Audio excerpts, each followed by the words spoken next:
Welcome to episode 298 of Sports Geek. On this week's episode, I chat NASCAR with Matthew Vinson.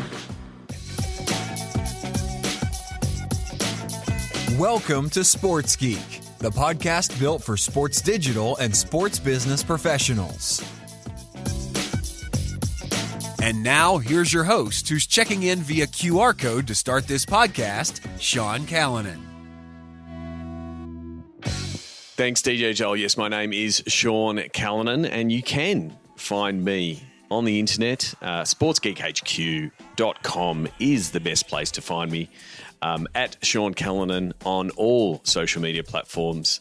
But you can go to sportsgeekhq.com to check out the podcast, sign up for the newsletter, or reach out to me via socials and send me a message that way. First of all, the other place you can find content, and thank you very much for the feedback from the Sports Geek Amplify series. You can check that out at sportsgeekamplify.com. But it is just below in your podcast feed, whatever platform you're using, whether it's Apple, Google, Spotify, Pocket Casts, both the Sports Geek Amplify series and all Sports Geek episodes are available there. Thank you very much for the people who've actually given feedback on the new series, the format. Thank you very much to the 5 amazing sports technology companies that are part of that series: Vlast, Timo, Stellar Argo, Ubi Park, and Zoomph.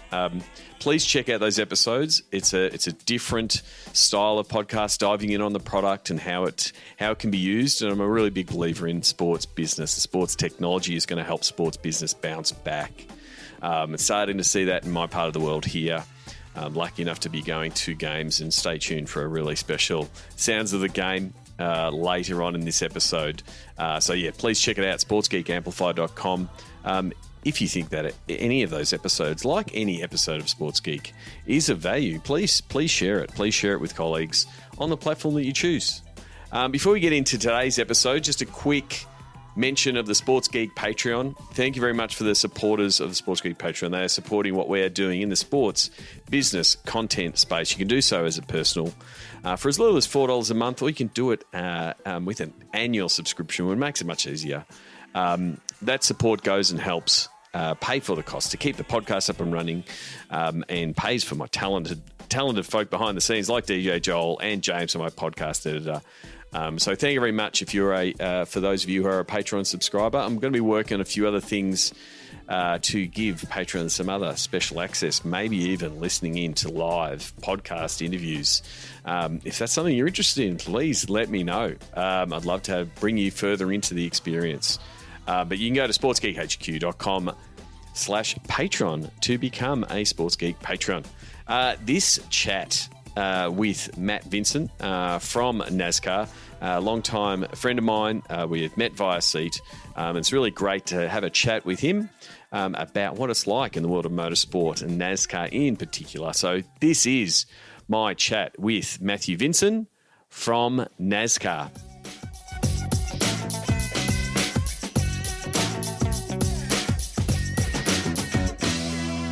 Very happy to welcome a good friend of mine from the world of NASCAR, Matthew Vinson. He's the Director of Track Marketing Southeast Region at NASCAR. Matt, welcome to the podcast. Hey, appreciate you having me on, Sean. No problems. So first of all, as I normally, we've known each other for a long time, met at multiple seed conferences over the years. And very happy for the people who are watching a video snippet. Very happy that you're a supporter of my esports team, Gravitas, repping the Gravitas boys on the call right. today. Yeah. Very much happy about that. How did you get your start in the world of sports business? Yeah, so I'm going to start even further back because I took a little bit of a different career path. My background's actually in engineering. Studied mechanical engineering back at UCF in Orlando. While I was there, interned at Lockheed Martin, worked on our Arrowhead night vision system for the Apache helicopter. And while I was doing all of that, just wasn't really happy with the way my career was going, wasn't really enjoying myself. I think my dad probably wishes I stayed in engineering just because I think it pays a lot more. But I grew up having a passion for sports. Didn't really know you could work in sports or how to even start. Started doing some research and found out UCF, where I was already going, had a top 5 program. I applied. I did not get in. I think the first time I interviewed with the directors there, I probably went in a little over my head, thought I would be the next general manager of the Tampa Bay Buccaneers. And Dr. Sutton, who was there at the time, saw right through it.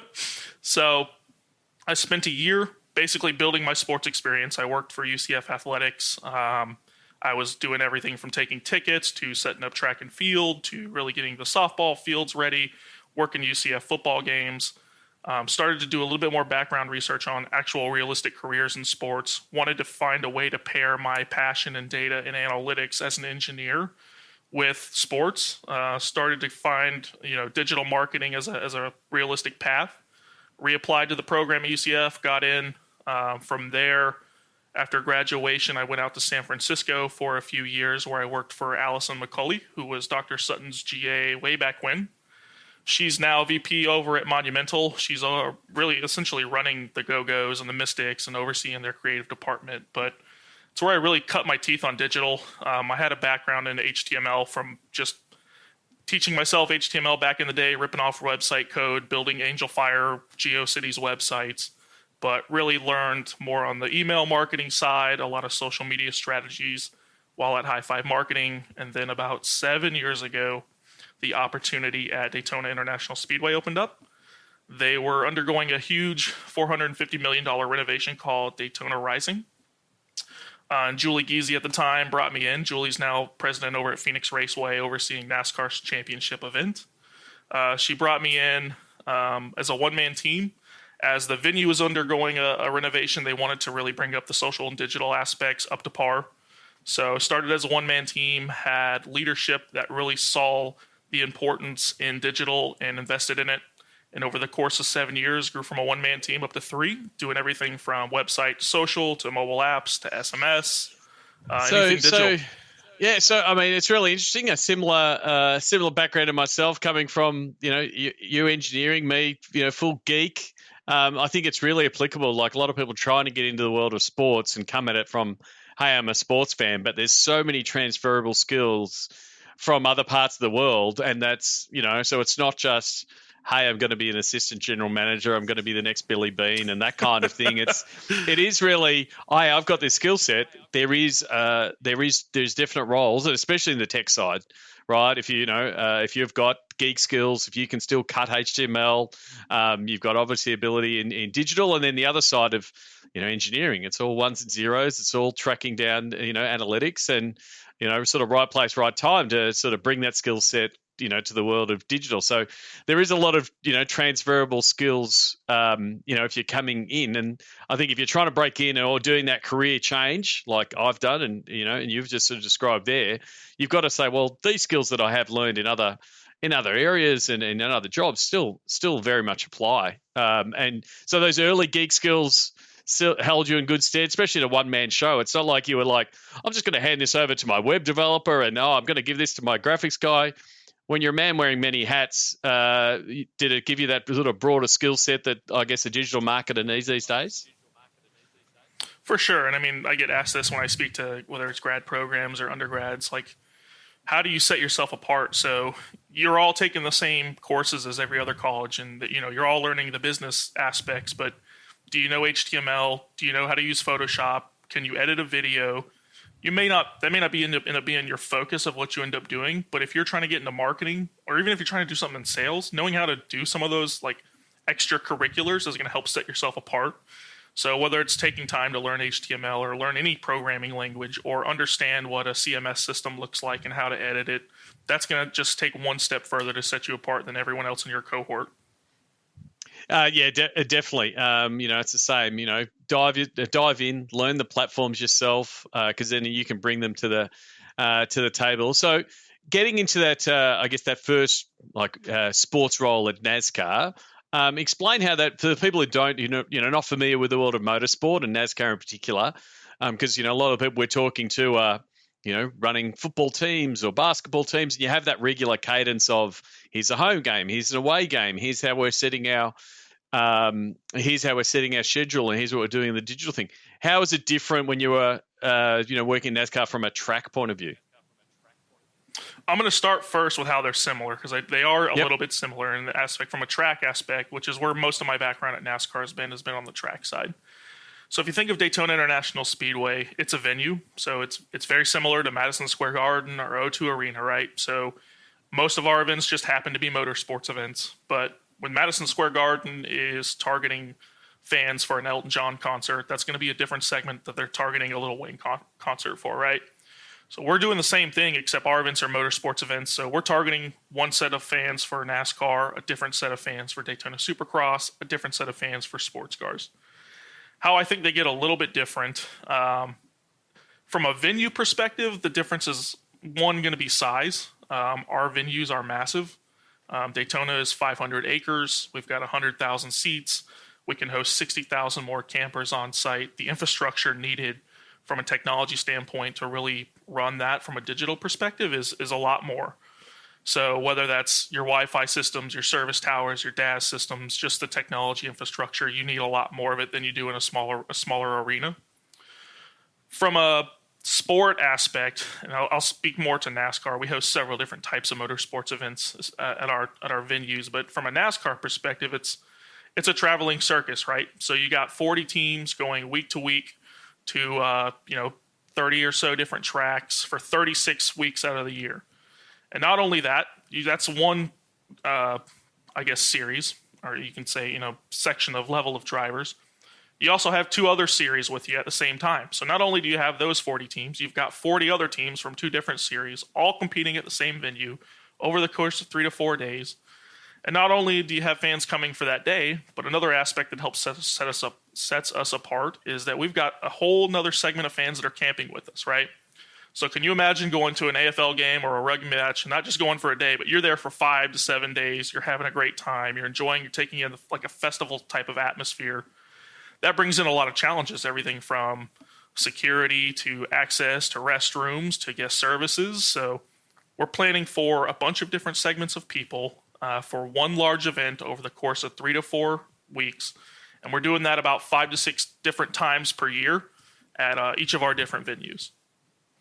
Yeah, so that's where it is. Like, you're right, the similarities and the differences, but that's where the tracks are very similar to, I guess, the stadium, the profiles of stadiums. Like, as you are the custodians of the event, and you're trying to make sure the event is good, and so it's part promotion of the event and amplification of the event and amplification of everyone having a good time. But there's a big portion of it that is customer service and making sure there's any issues there, because it's not the same as a football team at the venue, or even in your instance a NASCAR team that's competing at your track. They're promoting and they're talking directly to like their fans and their tribe. And so how do you get that balance of being the promoter, hey, come down to the track, but then also getting that mix right of experiential and customer service and the burden that puts on your social and digital teams? Yeah, for sure. And I mean, it comes with great partnerships with the sanctioning body, with the drivers, with the teams to provide a lot of the content. So because we're not a team, we don't have as much access to our athletes as someone who runs the Atlanta Falcons might have, right? They can go down and film great pieces of content. If they need to record something to play over the PA system to let fans know to wear their masks, they can go down and record that with Matt Ryan, right? So for us, it takes a lot of coordination with our sanctioning body, with the teams, with the drivers. How we would split it up, or how, when I was at Daytona, the things we would focus on is we would let the tracks focus on the guest experience. Yep. Anything from, we want to inform them when gates open, where they can see their favorite driver, when an autograph session's taking place. Okay, what does certain access get you? If you get a fan zone pass, what does that mean? And we would let NASCAR focus on the competition and the storylines of the actual racing. Yep. And then from a day-to-day perspective, when it comes to race day, we would focus on showcasing those great fan experience moments and trying to showcase to our fans, here's what you're missing out on. And we would leverage NASCAR and our different sanctioning body partners to show what's going on the actual event itself. And so people of you who don't know, and you've described it around, there's camping and massive acreage of venue. Let's at least go back to pre-COVID days. What is an event like at Daytona? It's like an iconic venue. It's whether you call it a stadium, but it's a iconic venue worldwide. What is it like when there is a full house and everyone is there? What's that experience like being at Daytona on a race day? So I'll focus on just the race day itself, because remember, we've got campers here 4 to 5 days already. So typically we would start about 4 weeks out from one of our major events. That's when we're starting our digital communication plan. That's when it really goes into full effect. We're talking to our fans throughout the year, but about 4 weeks out is when we really start to inform them. We're telling them where to park, when gates open, where they can see their favorite driver in an autograph session, how to enhance their visit with more access. We're reminding them to download the app, kind of your standard stuff that you're letting your fans know in ahead of time, so their experience when they get to the event, they already know what to do, right? Our fans love to tailgate, similar to football fans across our nation in America here. But for the Daytona 500, we have fans sleeping out in the parking lots overnight, and they're starting to have a good time essentially from the moment they wake up. Digitally, as soon as they step on property, we're starting to talk to them. So if they have our mobile app, as soon as they get within our geo fence, we're pinging them with geo-targeted messaging. If they've subscribed to our SMS channel, we're hitting them up with text messages. If they follow us on social, we're setting the stage on social for what's going to be a great day. Then throughout the day, we're informing them on driver appearances, autograph sessions, where to take their trophy, where to take a photo with the trophy. If there's Dale Jr.'s on stage, here's how you can go ask him a question in a fan Q&A. And then with things like our mobile app, we're doing some really sophisticated stuff where integrating partners into our communication. So if you're walking in through our Toyota entrance, you're going to be served a customized welcome message from Toyota and a list of 5 things you have to see within their branded experience. But if you're going to, a football field away and you walk through our Advent Health Injector or entrance, you're going to be served an entirely different experience. So we're doing a lot of that, a lot of geo-based and beacon messaging. So we installed over 900 beacons throughout our venue.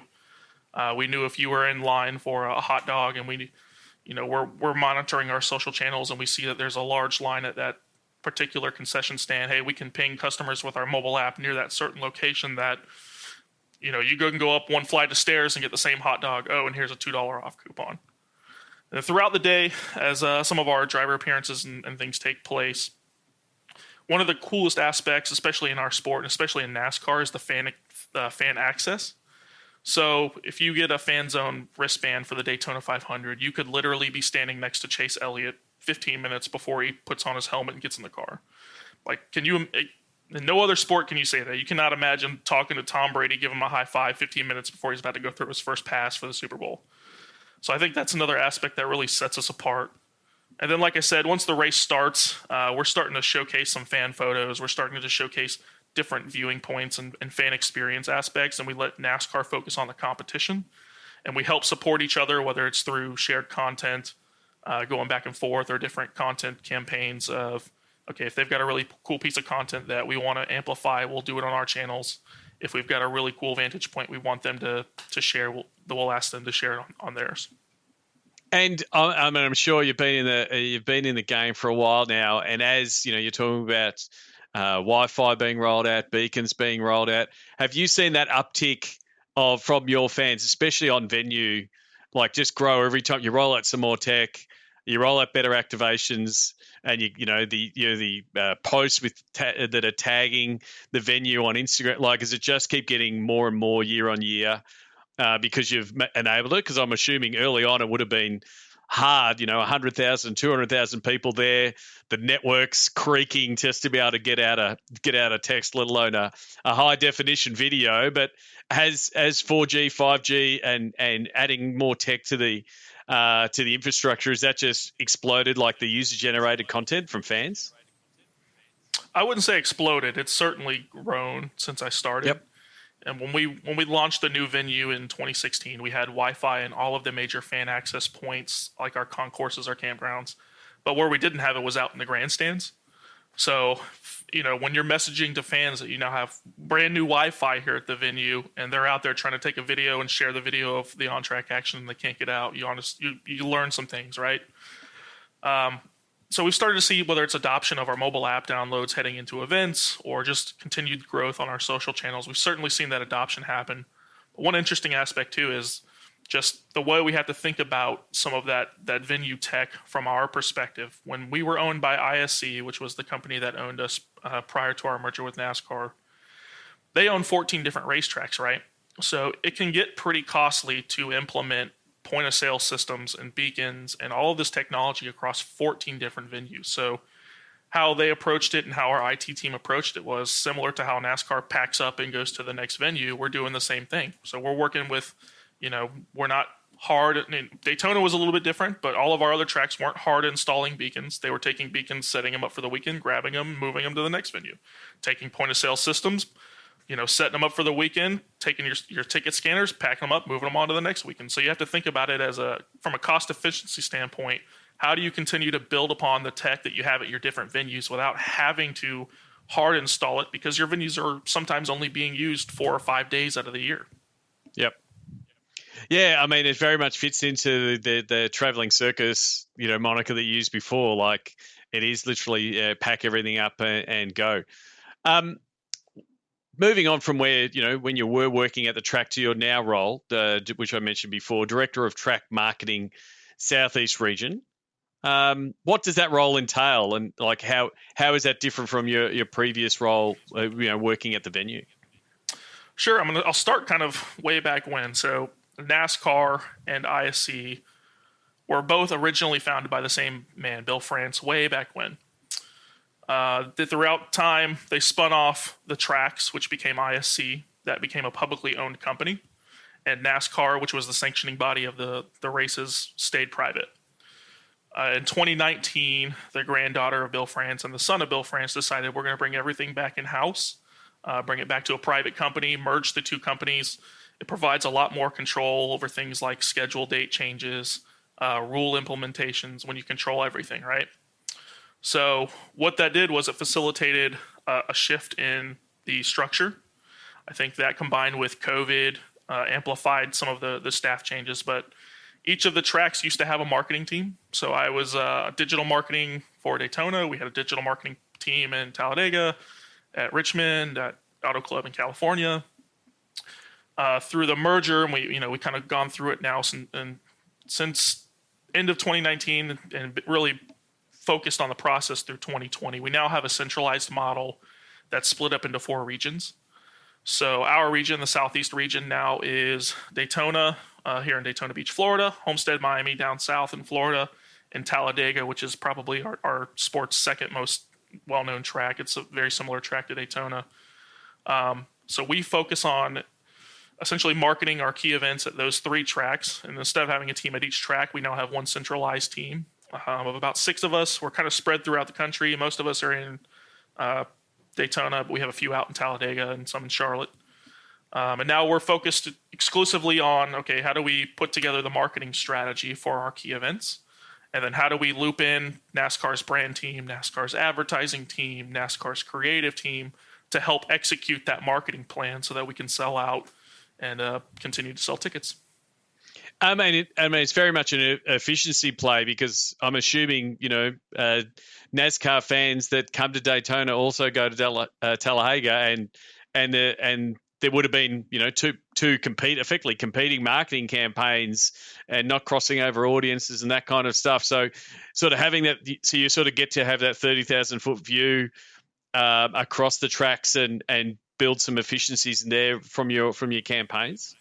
And for sure, I mean, and it's funny that one of my teammates now who came from Talladega was a very similar roles to me. We would say that we were extremely competitive with each other, right? So we're competing over the same segment of audiences. Like when you think of Talladega and Daytona, we're both pretty similar driving distances to Atlanta, which is a huge population area, right? So aside from just competing with the same audience, you have basically processes and different platforms that are now being consolidated, right? So all of the data that we had on the IFC side, all of the fan data that NASCAR had through their fan campaigns now lives in one data warehouse. So when we're trying to market to different campaigns, we're easily able to exclude and include, whatever segments we want to talk to, so that if we're trying to market 3 different events during Q1, each of them are taking place in Florida, Talladega, and Homestead. We're making sure that, all right, what is the priority of of John Smith, and are we not making sure we're not just oversaturating him with different messaging? And have you, I mean, having that view and seeing John Smith, that you found out, hey, John goes to all three, have you actually started tweaking and developing offers because now you've got that data to be able to say, hey, here's a 3-track pass, or here's a 3-race pass, you can go to any one and effectively, I guess, lift the per cap out of some of those sales? Yeah, we're starting to do a little bit more of that. But one thing that we did do is we had our first 2 races of the season were at Daytona. Our third race, second venue of the year was Homestead, Miami, right?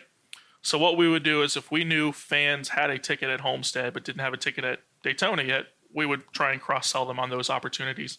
Same with Daytona 500. That's our sport's biggest priority, so we would really prioritize that messaging first.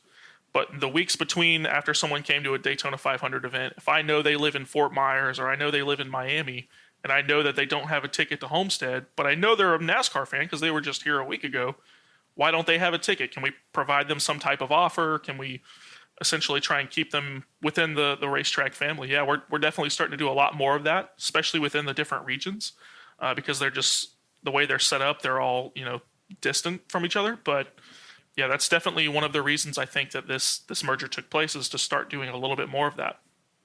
And also because you said, there's campers, people travel, it's an event destination, it's put it in your diary, you're definitely going to go. Driving and putting the trailer on and driving 5 hours to go somewhere, that's what you do. So it does make sense. So 2020 has been obviously tough for most sports. What has been the impact on your sport, and how have you gone about, navigating the COVID protocols, fans, no fans? What's been happening in your part of the world? Yeah, so senior leadership made the decision to enact COVID-19 protocols for the Daytona 500 in October. So that meant we were going to reduce capacity to a certain amount to really enforce social distance seating between groups, right? So at that point in October, we were already oversold on our number of fans that could attend. So we had to work with admissions to essentially reseat everybody, because in order to spread these groups out, they have to be put in pods in different sections of the arena. So we reseat, that our admission team reseated tens of thousands of fans based on criteria like how long have they been coming to the race, how many days did they purchase to attend. The goal was to minimize as many people as possible that we would have to go back and tell that, yeah, you're not going to be able to come to the Daytona 500. But that ended up being still a couple thousand people. So, how do you make that? It's a situation that sucks, but how do you make it suck a little bit less? We started to do a few things. We worked with some of our partners like M&M's. We hand-delivered baskets to fans across the nation. And then on my team's side, we really focused on creating some cool digital experiences. One of those is we worked with our partner FanCam. And we've worked with FanCam now for the last 8 or 9 years. Typically what they would do is they'd come to our event the day of the Daytona 500 and take this amazing photo of 100,000 fans in the venue that you can literally zoom up and see your face as clear as day as your seat, tag yourself on social media. And it was a really cool fan experience. But with that, with not being able to have 100,000 fans, we wanted to try something different. So we created and had them fly out in advance of the event weekend. We had them take a photo of the empty venue. And we invited fans to essentially join us virtually for the Daytona 500 by filling our venue, filling the seats. Then we worked with NASCAR and the teams and the drivers, and we had the drivers film videos essentially trying to thank fans for continuing to support the event. The drivers were saying, it sucks that you can't be here. We wish you were here, but, thank you for continuing to follow me in our team. And we would hide those pieces of content throughout the scavenger hunt for a little, hide and seek games. And then another thing that we did was we created this campaign called Virtual Victory Lane. So we only opened it up to fans that we had to tell, hey, you had a ticket to the 500, but you can no longer come. We created an experience where as soon as the driver's done, he wins the race, he pulls into Victory Lane. Victory Lane's a lot different than it used to be. There's no fans in there anymore. So how do we bring the fans to the drivers? Well, we do it through Zoom. So literally moments after he pops out of the car, he's got confetti flying, he's got the trophy. He's going to pop over, sit down, and talk to fans. So we would do, 5 to 10 to 15 different fans for each race. It's pretty cool to be able to bring someone who was originally going to come to the event, but unfortunately due to COVID couldn't come, we could still find some kind of way they could feel connected to the event by talking to the winning driver.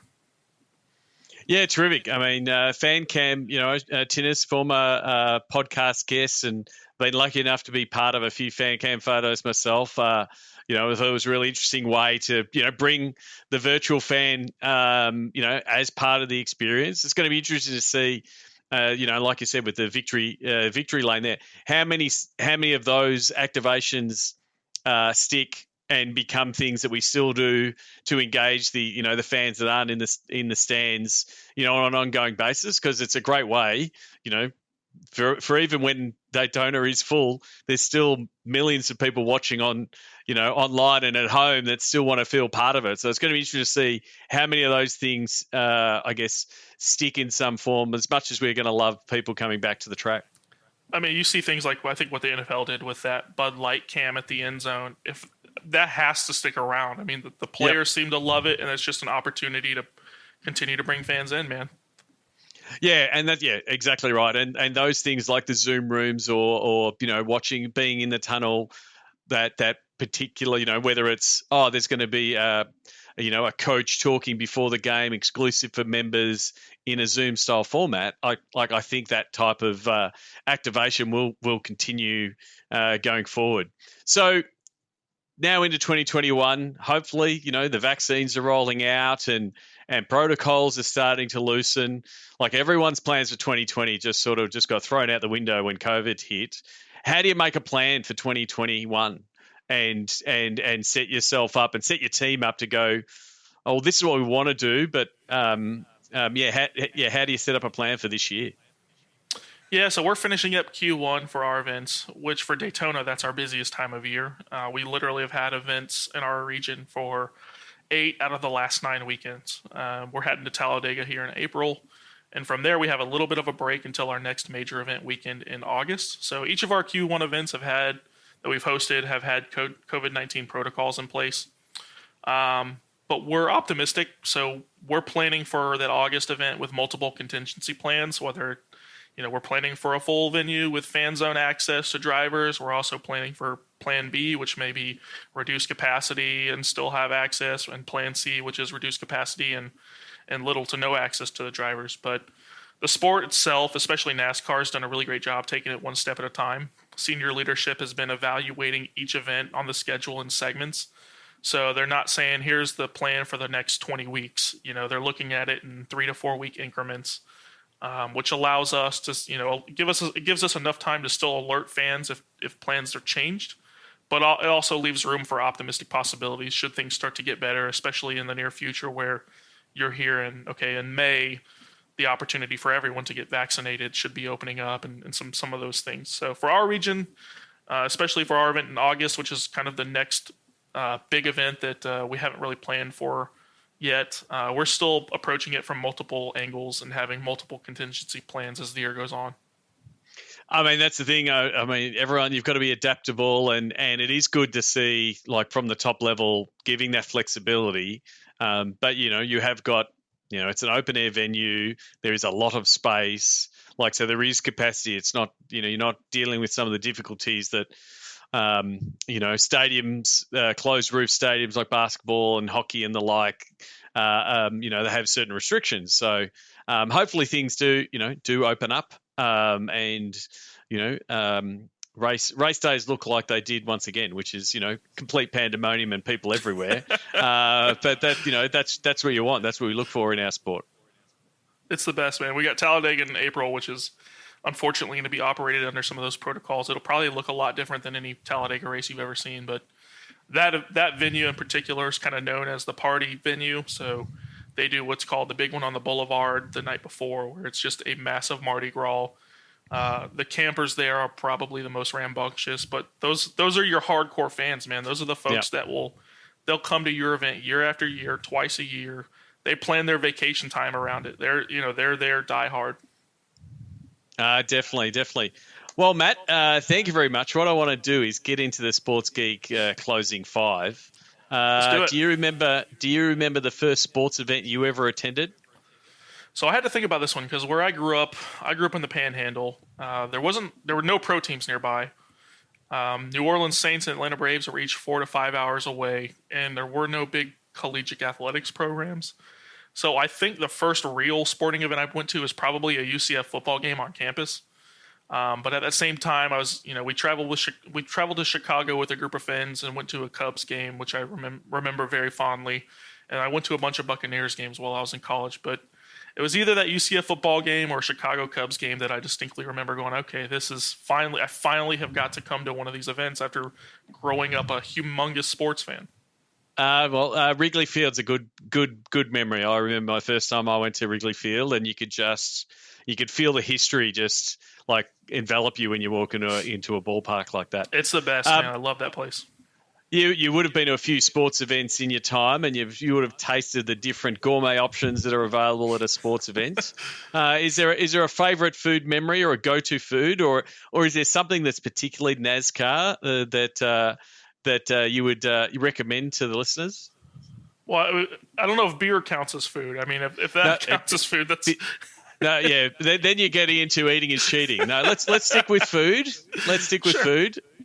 So I would go with nachos, and for me, nachos, even just the chips and cheese aspect bring back a sense of nostalgia. But for me, nachos are my favorite food regardless. And like my goal in life is to create an app that tells you how many steps away you are from the nearest nacho.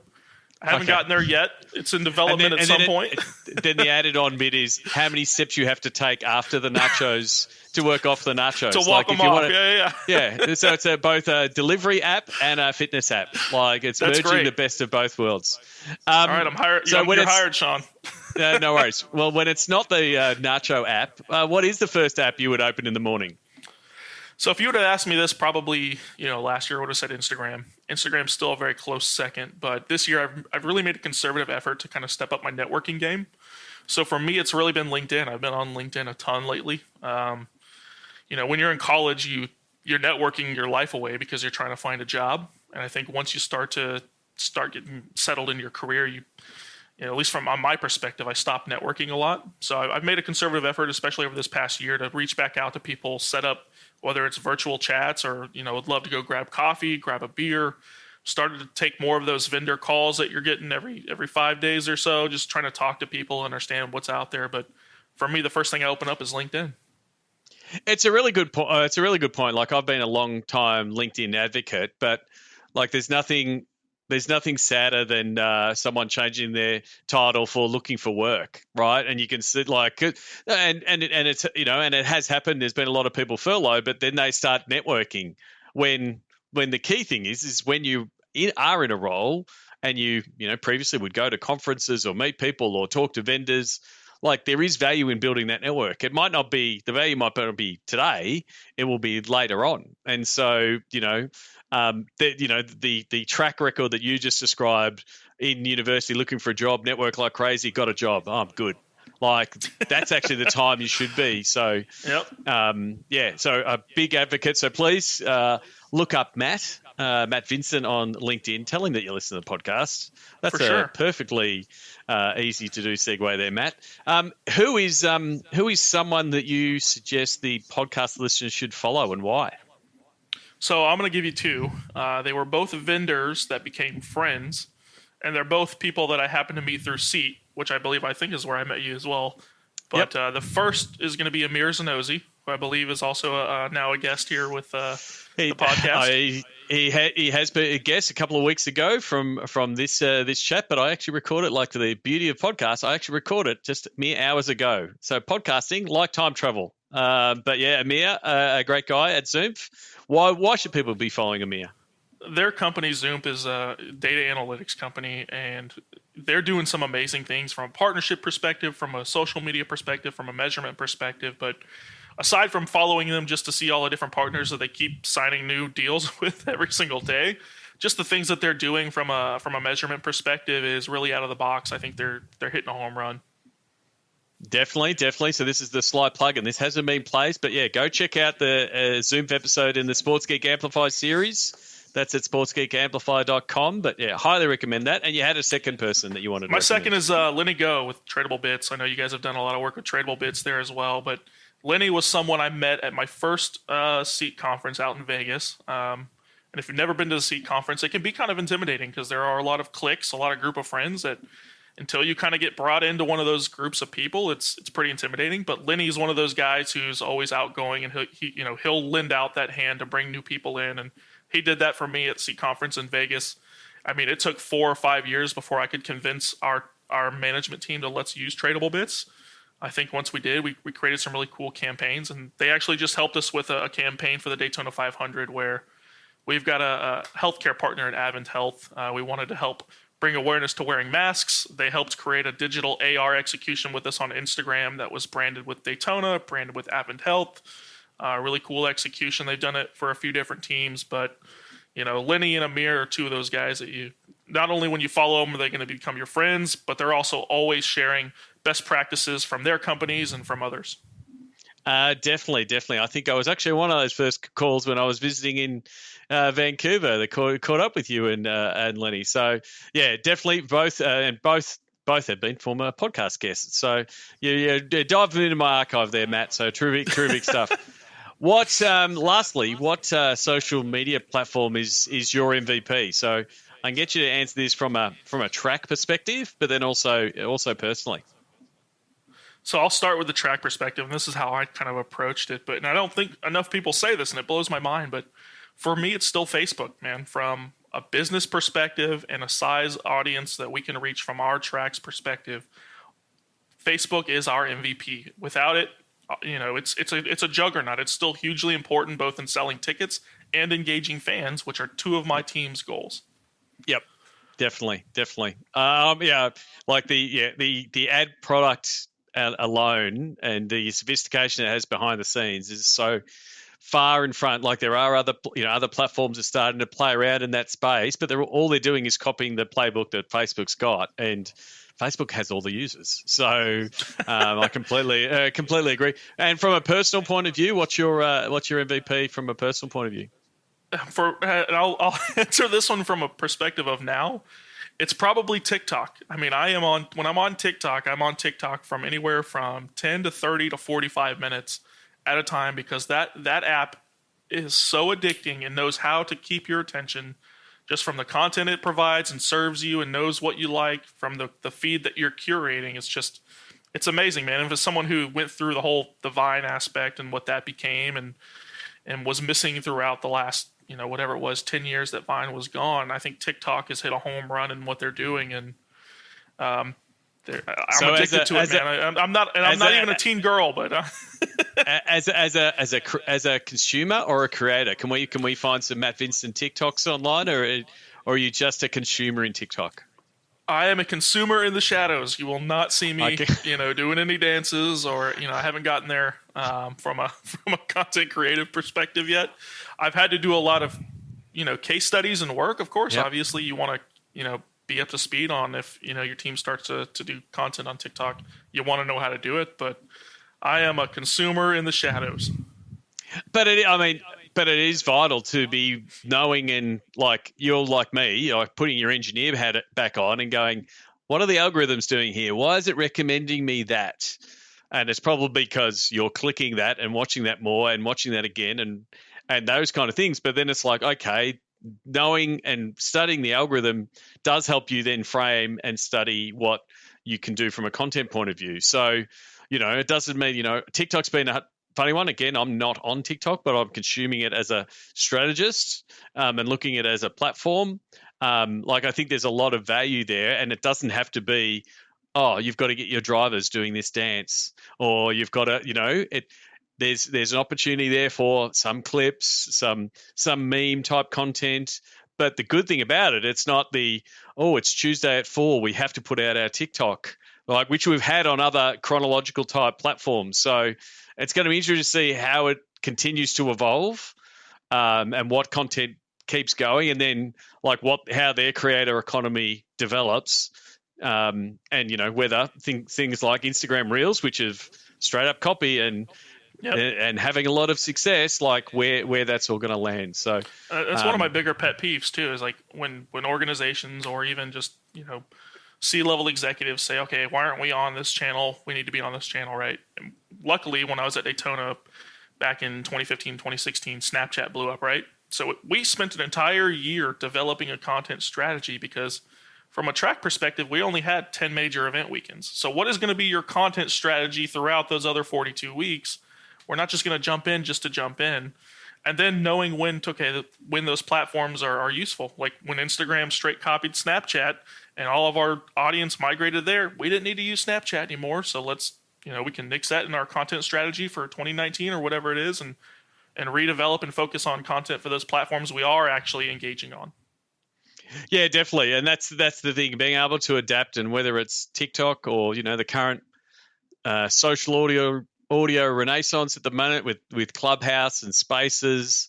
Like, are they going to survive, when people start coming out of their houses and talking to people in real life? Like, it's a little bit of like playing with the platforms to know how to use them. But yeah, for every TikTok and Instagram, there's Vine and all these other ones that have since come and gone. Meerkat, yeah. No, exactly. Matt, you go. I was going to say, even with that, now you've got things like NFTs and things that are coming out at like lightning pace. And when's the right time to jump in on those? It's something new every day, Sean. Yeah. I mean, if you're getting into NFTs, all it is people hearing dollar signs. Oh yeah. It's obviously it's going through a thing. I think the Top Shop stuff. Like, I think it's all about, for the NFTs from mine. It's about the use cases for me. And yes, the Top Shot version of, hey, here's moments and they're buying them and it's a digital collectible, scarce. Like, that's just a use case that I think a lot more sports will do and go, we're going to do it. Here's, great NASCAR moments and here's great NFL moments, which will cause the market to be a lot of moments in the market. And so the market will stabilize. But I think the idea of an NFT and how it might be used, we're still scratching the surface on how it could be used. So I think you need to include a timestamp at the end of this podcast that says, in a year, if you're listening to this podcast after 2022, tweet me how you're using NFTs, or did those just go away? I don't know. By 2022, this podcast will have been minted like an NFT, and people will be trading this podcast. You can own it. So yeah. If you want this podcast to be minted, please tweet at Sean Cullinan. There you go. And we'll set it up. While I'm plugging my own social assets, how can people find you on the internet? Yeah, you can follow me on Twitter. I'm a pretty boring follow. I just retweet a lot, mostly so I can save it and go back and read articles later. I do follow another podcast that's a movie podcast, and I list my 100. They have a competition, 100 movies new to you that you watch every year. So I use Twitter to list my movies there, but I'm on Instagram, pretty private, follow mostly friends. But like you mentioned earlier, LinkedIn, that's the spot to find me. So if you want to network with me, I'm open on LinkedIn. Come find me. Let's talk. Terrific. Well, hit up Matt Vinson on LinkedIn. Thank you very much, Matt. I look forward to the day when they let me back on a plane and visit your part of the world, and hopefully one day go to a track. For sure. Because it is one of the bucket list items. I've been to a few stadiums. I'm very proud to say how many Major League Baseball ballparks and NBA stadiums, NFL stadiums I've been to. But I've been to a few tracks, via seat, but I haven't been to one on a race day. So it's on the list. So we'll have to make it happen, hopefully in the next year or two. Yeah, we need to get you down here for the Daytona 500, man. There's nothing like it, just from the awe of the spectacle of the event to how many people are here, just to the passion of the fans. Like, that event is on the pedestal of all of your top events. Terrific. Well, thank you very much, mate, and we'll talk soon. Appreciate it, Sean. Thanks, man. Learn from the Sports Geek Amplify Season 1 cohort. Timo, Vlast, Stellar Algo, Ubi Park, and Zoof. For more, go to sportsgeekamplify.com. Thanks again to Matt Vinson. You can follow him and send him a tweet on Twitter at Matthew Vinson, Vinson. Be sure to reach out to him on LinkedIn. Tell him that you listen to the podcast. I really do get a buzz when I have former guests and Sports Geek alumni send me a message and say they're really surprised and and thrilled with the response they got from people listening to the podcast. So if you can reach out to one of my Sports Geek podcast guests, whether that is Matt or anyone in the previous 297 episodes, I really do appreciate it. Before we wrap up, just want to talk a little bit about, digital to dollars, which is the work that we do with sports teams and leagues in helping them understand their digital assets. A lot of the stuff there we talk about with Matt around building out great campaigns, building out more data, understanding your fan base. Digital dollars is built for that. And it's very flexible in how we can work with you to implement it. It can be something of a refresher, or we can dive in on a particular pillar. For those of you who don't know the digital dollars process, it's 5 pillars. Know your audience, know your content, know your distribution, know your value, and know your pitch. And the whole goal of it is to solidify your digital strategy, but then expand on that to really develop the commercialization strategy of your digital fans and your digital content and your digital audience. And so it works for either a team, a league, an athlete. So please, if you're interested in rolling out or implementing digital to dollars process in some way, please reach out. Sean at SportsGeek HQ is how you can find me. That's it for this week's episode. As always, the places to go, sportsgeekhq.com. That's where you can find all things Sports Geek. Please check out the Sports Geek Amplify series. That's at sportsgeekamplify.com. And please, if you could share those episodes with people who you think it will help. That's the whole goal of the series. The goal of the series is to help sports business bounce back from what was a pretty terrible 2020, but let's make 2021 more promising. So check that out, sportsgeekamplify.com. And as always, I want to help you, and I want to work on big problems. I want to help solve big problems. You can do that by booking in for a phone call. Just go to sportsgeekhq.com. You reckon I'd be able to get it right after 12 years? /phone call. And you can book in a time. Let's have a chat. Let's figure out how we could work together. I love working with podcast listeners. That's it from me. My name is Sean Callanan, and you've been listening to Sports Geek. We'd love your support on our Patreon campaign. Go to sportsgeekhq.com/Patreon. Have you listened to the Sports Geek Amplify series? Go to sportsgeekamplify.com to listen.